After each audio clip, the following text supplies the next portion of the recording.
Anda pernah dengar kisah Nabi yang di awal masa dakwah ketika buka pintu rumah, di depannya selalu ada kotoran?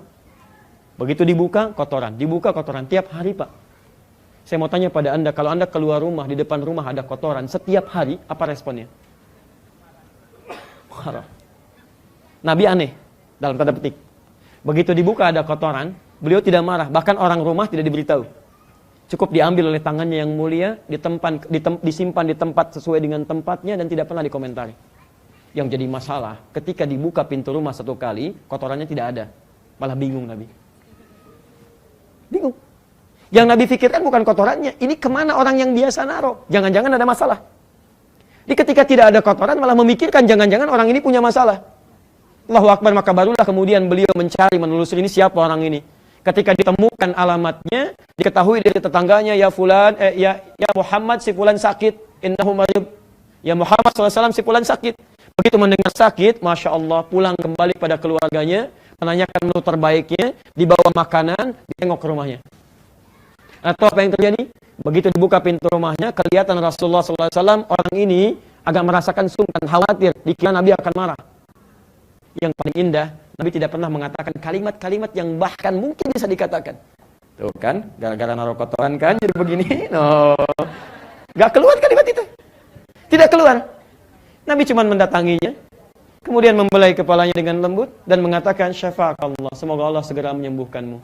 Ini yang mungkin bisa engkau nikmati. Atau apa yang terjadi? Tidak ada kalimat keluar dari lisan orang tadi, hanya air mata yang mengalir dan mengatakan, dengan beratnya dia katakan, dengan syahdunya dia katakan, asyhadu an la ilaha illallah, asyhadu anna Muhammadar Rasulullah. Dan banyak hadis tentang ini, banyak. Ibu kenal Imam Ahmad bin Hanbal?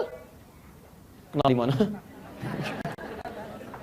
Saya tidak tahu apakah ngantuk atau bingung ya, Imam Ahmad bin Hanbal kenal, luar biasa. Imam Ahmad bin Hanbal itu di antara muridnya Imam Syafi'i, lahir tahun 164 Hijrah. Imam Syafi'i lahir tahun 150 Hijrah. Ini saya ceritakan kaitan antara takwa dengan kejeniusan Imam Syafi'i dan Imam Ahmad bin Hanbal. Imam Ahmad bin Hanbal itu saat jadi mufti, saking sederhananya, itu tinggal di flat. Ya. Flat beliau itu di bawah, di atasnya itu seorang pendeta, Bu. Mohon izin, toilet si pendeta itu di bawahnya persis kamarnya Imam Ahmad. Di posisi kamarnya Imam Ahmad, di atasnya itu toiletnya, tandasnya si pendeta tadi. Yang paling menarik, toiletnya ini bocor. Persis ke kamar Imam Ahmad. Ya, di depan kasurnya itu, persis ke situ. Allahu Akbar. Beliau tidak mengeluh, tidak mengetuk pintu tetangganya, tapi cukup kemudian mengambil bejana semacam ember, ditaruh di situ.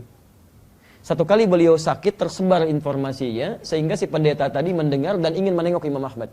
Mustahil seorang pendeta, beda keyakinan dengan Imam Ahmad, mau menemui tetangganya kalau Imam Ahmad tidak membangun hubungan baik dengan tetangganya. Turun ke bawah, tiba-tiba kemudian dibuka. Begitu dibuka, kaget beliau. Kagetnya bukan melihat Imam Ahmad, melihat bocoran dari atas ke bawah. Kata beliau, ya Imam, mahadi. Imam, apa ini? Kata Imam Ahmad, hadi fajwah, ini bocor. Masya Allah, ini bocor. Lima lam tukhbirni, kenapa engkau gak kabari saya? Kata beliau, lima utibul jiwar. Kalau saya bisa kerjakan sendiri, kenapa saya mesti repotkan tetangga? Kata pendeta tadi, sudah berapa lama ini terjadi? Lihat jawabannya, ini indah sekali. Kata Imam Ahmad, arba'ina sana, sudah 40 tahun. Tidak mengeluh, tidak ada persengketaan, tidak ada perselisihan, tidak marah, beliau kerjakan dengan tangannya. Apa hasilnya? Jatuh pendeta itu kemudian tertunduk, lalu mengucapkan dengan air mata yang berderai, asyhadu an la ilaha illallah wa asyhadu anna Muhammadar Rasulullah.